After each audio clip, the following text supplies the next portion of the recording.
আসসালামু আলাইকুম রহমতুল্লাহ। কেমন আছেন সকলেই? আশা করি সকলেই ভালো আছেন। দেশ ও প্রবাসে থাকা বাংলাদেশের সকল নাগরিকদের জন্য একটি মহামূল্যবান গুরুত্বপূর্ণ আপডেট নিউজ নিয়ে আপনাদের মাঝে উপস্থিত হলাম। এখনকার নিউজটি বাংলাদেশের সকল নাগরিকদের জন্য খুবই গুরুত্বপূর্ণ, কারণ আমরা একটি নির্বাচনের মাধ্যমে দেশের একজন প্রধান নির্বাচিত করে থাকি, সেটা হচ্ছে 5 বছরের জন্য। ঠিক তারই ধারাবাহিকতায় আসন্ন নির্বাচনের তফসিল কাল বা পরশু ঘোষণা করা হবে।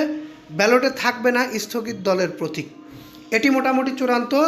আমরা এই বিষয়টি নিয়েই এখন আপনাদের মাঝে কিছু গুরুত্বপূর্ণ তথ্য তুলে ধরব।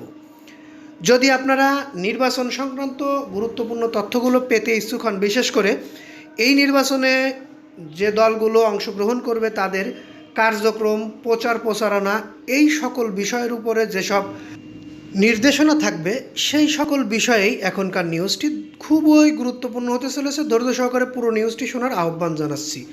আসন্ন জাতীয় সংসদ নির্বাচনের তফসিল ঘোষণা হবে আগামী বুধবার বা পরশুদিন বৃহস্পতিবার। এবার নির্বাচনের ব্যালটে থাকছে না স্থগিত করা কোনো দলের প্রতীক। আমরা এই বিষয়গুলো আরও গুরুত্ব সহকারে আপনাদের মাঝে বুঝিয়ে দেব। একটু সময় নিচ্ছি, কারণ এই নিউজটি যদি পুরোটা আপনি দেখেন তাহলে এই নির্বাচনের সমস্ত তথ্য নিউজটির মধ্যে পেতে পারেন। বিশেষ করে এই নির্বাচন সংক্রান্ত যে বিষয়বস্তু, সেগুলো নিয়ে আগামীকালকে রাষ্ট্রপতি চুপ্পুর সঙ্গে দেখা করবেন প্রধান নির্বাচন কমিশনার। অলরেডি প্রধান নির্বাচন কমিশনারের যে ভাষণটা, সেটা রেকর্ডের কাজ চলছে, রেকর্ড হয়ে যাচ্ছে।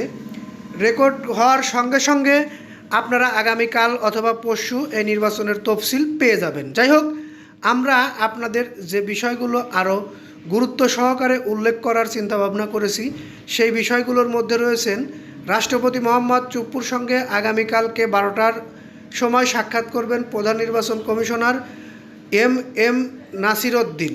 সিইসির ভাষণ চূড়ান্ত, কাল পরশুর তফসিল ঘোষণা করা হবে, ভাষণ রেকর্ড হবে বিকেলে। অলরেডি বিটিভি এবং বেতার কেন্দ্রে একটি চিঠি দেওয়া হয়েছে ভাষণের বিষয় নিয়ে। আপনারা আগামীকাল অথবা পরশুই এই নির্বাচনের তফসিল পেয়ে যাবেন। কি করণীয় বা কি করা যাবে, ইতিমধ্যে আমরা সিইসির মাধ্যমে জানতে পেরেছি নির্বাচনের তফসিল ঘোষণার 48 ঘন্টার মধ্যে বাংলাদেশের যত নির্বাচন করার জন্য প্রার্থী রয়েছে, সকল প্রার্থীর প্রচার প্রচারণার যে পোস্টার, ব্যানার, ফেস্টুন রয়েছে, সেগুলো অপসারণ করতে হবে। এবং এই নির্বাচনে আওয়ামী লীগের কোনো প্রতীক থাকবে না ব্যালটে, এটিও নিশ্চিত করা হয়েছে। এ বিষয়ে অন্তর্বর্তীকালীন সরকারের প্রধান ডক্টর মোহাম্মদ ইউনূসও জানিয়েছেন, কার্যক্রম নিষিদ্ধ, আওয়ামী লীগ নির্বাচনে অংশ নিতে পারবে না।